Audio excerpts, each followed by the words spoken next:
August 1st, 2015, a 20-year-old man named Frazer walked alone down a main road toward his village in the South African province of Limpopo.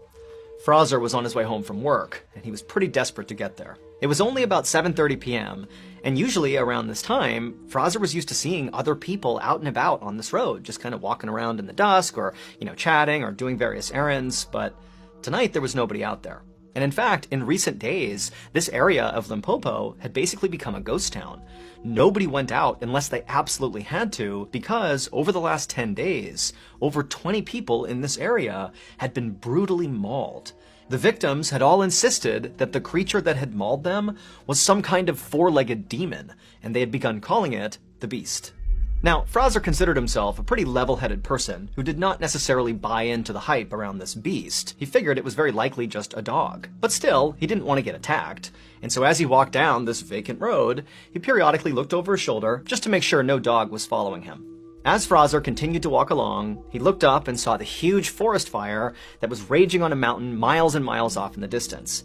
A few days ago, the fire had started, and from Frazer's perspective, it still seemed to be going strong. In fact, in the darkness, it almost looked like the mountain was glowing red. Just then, Frazer noticed the turnoff for the shortcut that would take him through some forest back to his home, and when he got there, he stopped and looked over his shoulder one more time to make sure he was still all alone, and he was, and then he stepped off the main road, into the woods, and into the darkness. Under the tree canopy, the night suddenly seemed a lot darker. Frazer did his best to think about the chores he needed to do for his mother once he got home, instead of thinking about the beast. But he'd only been on this path for about 300 feet when he suddenly heard a rustling from behind him. And so right away, Frazer stopped and turned around and looked where the noise was coming from. But all he saw was darkness. There was nothing there. And so Frazer, for a whole minute, just stood there staring out into the tree line, waiting for something to move. But nothing did. And so Frazer told himself he was just being paranoid. Everything was fine. And then he turned back around and kept on walking. But pretty quickly, his walk turned into a jog. And he was almost to the end of this path, almost out of the forest. He could see his village. It was right there. When he heard noises behind him again. Except now, in addition to the rustling sounds, he heard a new sound. It was like a wheezing sound, like a sick animal that was breathing heavily.